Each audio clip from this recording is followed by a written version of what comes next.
The sound wasn't a crunch, it was a full-on snap, like someone breaking a 2x4 right outside my front window. I looked up with coffee in my hand and watched an SUV roll over my mailbox, then reverse, and hit it again. And the part that still makes my stomach turn, the driver didn't even flinch like she was flattening a soda can. Not my property. I live in a place called Maplewood Estates, the kind of neighborhood where the lawns look airbrushed and the neighbors wave like they're in a commercial. It's quiet, it's clean, and it's ruled by the Homeowners Association, or HOA, depending on how official they feel that day. I'm not new to the rules. I've done the whole thing. Approved paint swatches, approved fence height, approved outdoor lighting. I'm a grown man with a mortgage. I'm not trying to start a revolution over a bird bath. But my mailbox. That should have been simple. It started like nothing. One morning I walked down my driveway and my mailbox was leaning like it had taken a punch. The post was bent, the screws were loose, the door wouldn't shut. I told myself it was some delivery truck, some guy on his phone, some accident. I straightened it, tightened it, went back inside. 2 nights later, same thing, only worse. This time it wasn't leaning. It was crushed and twisted like someone had aimed for it. I replaced the post. I added reflective tape. I even put a little gravel around the base so headlights would catch it easier. I tried to be the reasonable neighbor who fixes problems quietly. And then it happened again. Every couple days, like clockwork, my mailbox would get hit. Not scraped, not grazed, hit. I started noticing things. Tire tracks in the grass. The kind of marks you don't get from someone accidentally drifting a little too far. I'm not a detective, but I'm also not blind. So I did what you're supposed to do in Maplewood Estates. I asked the HOA for help. Their office is basically a converted living room in the clubhouse. Beige carpet, framed pictures of community spirit, and a bulletin board full of warnings. Behind the desk sat Linda Whitmore. If you've ever met a person who smiles like it's a weapon, you know the type. Perfect hair, perfect teeth. The kind of calm that feels like a threat. I slid my phone across the desk. My mailbox has been hit 4 times in 2 weeks. Someone's doing it on purpose. Linda barely glanced at the photos. Mailbox damage is usually caused by weather or delivery vehicles. Linda, it's not weather. I kept my voice low because I didn't want to be the guy who yells in the clubhouse. It looks like it's being targeted. She finally looked up, eyes cool like I was an annoying pop-up ad. Well, if your mailbox is non-compliant, that can attract attention. Non-compliant? I blinked.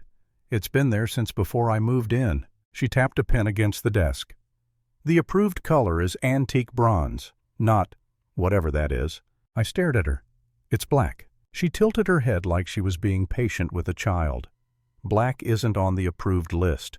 I could issue a notice. So there I was, standing there with pictures of my mailbox getting destroyed.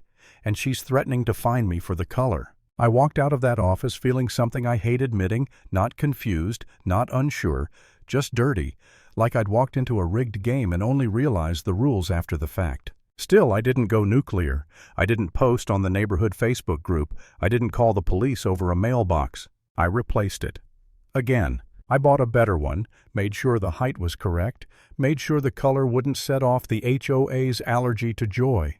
I even used the antique bronze paint because fine, whatever, if it keeps the peace. For a few days, everything went quiet. No crushed post, no tire tracks, no nonsense. I almost let myself relax. And then Sunday morning happened. I'm in my kitchen, half awake, coffee in hand, watching sunlight hit the lawn, when I see an SUV creeping down the street like it's hunting. It slows near my driveway. It signals like it's about to turn in.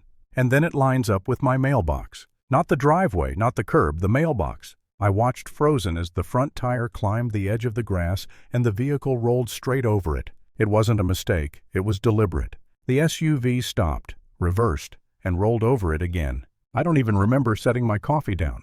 I just remember being outside barefoot on the driveway yelling, "Hey, what are you doing?" The driver's window lowered. Linda Whitmore looked out at me like she'd been expecting me. "Oh."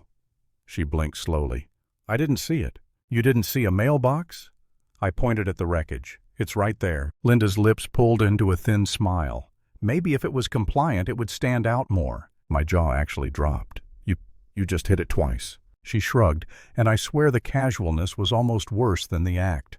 Accidents happen. If you want to file a complaint, you can email the board. I did. That's why I came to you." She stared at me for a beat like she was deciding how hard she wanted to press. "Ethan, the HOA has standards. If you can't follow them, maybe this isn't the community for you." And there it was, the real point. This wasn't about a mailbox. It was about control. Linda put the SUV in drive and rolled away like she'd just left a coffee shop, not a little crime scene on my curb. I stood there staring at splintered wood and twisted metal, and I felt my throat tighten, not because I thought I was wrong, but because I realized something ugly and simple. If the person in charge is the one doing it, who do you even report it to? That night I sat on my front steps with the broken mailbox pieces beside me like a weird little funeral. I did the math in my head: time, money, energy, stress. I could replace it again. I could complain again. I could argue with Linda again. Or I could do what everyone else in Maplewood Estates does when they run into someone powerful. I could swallow it and move on quietly. I'm not proud of it, but for a few minutes, I honestly considered it. Not because I doubted myself, because I was tired. Tired of being treated like a problem for noticing a problem. Then I heard something in my own head that snapped me out of it. If I let this go, it doesn't end. It just trains her that she can do it again, and worse. So I didn't get louder. I got smarter. I went to the hardware store and bought a mailbox that looked normal from the outside. Nothing flashy, nothing that screamed trap, just clean, simple, compliant. And then I reinforced the post. Not in a cartoon way, not spikes, not some ridiculous movie nonsense. A steel sleeve, concrete footing, deep set. The kind of support you use when you don't want something to move, period. I also ordered a motion-activated camera and mounted it in a spot that covered the street, my curb and the mailbox. Clear angle, clear lighting, clear plate visibility. No drama, just evidence. I finished setting everything up and stepped back, hands on my hips, staring at that innocent-looking mailbox.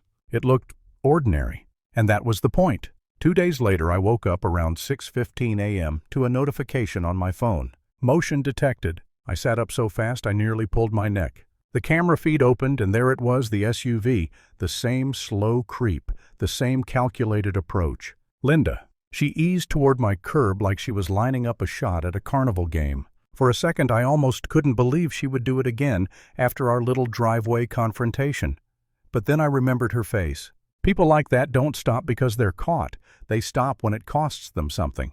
The SUV drifted onto the grass. The tire climbed, and then, boom. The sound came through the camera mic like a gunshot. The front end jolted.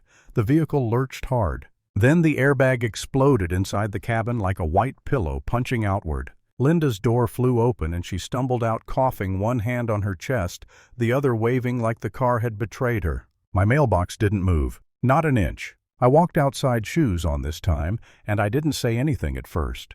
I just stood there calm, looking at the mailbox. Then at her.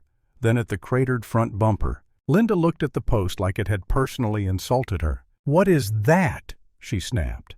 "That's unsafe. That's illegal." I held up my phone screen facing her with the video paused on her SUV lining up the hit.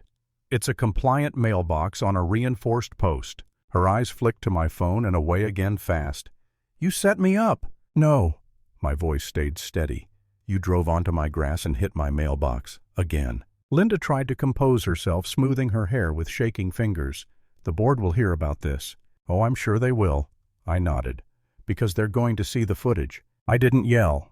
I didn't insult her. I didn't threaten anything. I just let the truth sit in the air. Her face changed then. Not anger calculation. The moment she realized she wasn't holding all the cards anymore. That afternoon, I emailed the entire HOA board every address listed and attached the video. Not a rant, not a novel. Just facts. Time-stamped footage. Photos. A short note. This has happened repeatedly. Here is direct evidence of the driver. 2 days later, there was an emergency board meeting. Linda showed up in a different car. No smile this time. No speech about community standards. She sat stiff, arms crossed, like she was daring the room to challenge her. The treasurer played the video on the big screen. You could hear the tire leave the pavement. You could see the lineup. You could see the deliberate second roll in the earlier footage I'd captured too, because yes, I'd been recording the whole time, and yes, she'd done it more than once. The room went silent in a way that felt heavy. Linda tried to speak. "This is The board secretary cut her off. "Linda, stop." That was it. That was the collapse. Not a scream, not a slap, not a dramatic mic drop. Just a room full of people finally seeing what she'd been doing and realizing they couldn't unsee it. They voted that night to remove her as president pending further review. They also documented the incident and told her in plain language that she would be responsible for damages and any insurance claims that followed. Linda stood up so fast her chair scraped the floor. She opened her mouth like she wanted to threaten everyone in the room. Then she looked around and saw zero fear. She walked out without another word. And the only thing I could think as the door shut behind her was how quiet Maplewood Estates suddenly felt when the bully finally ran out of excuses. Lesson: some people only respect rules when the rules come with receipts.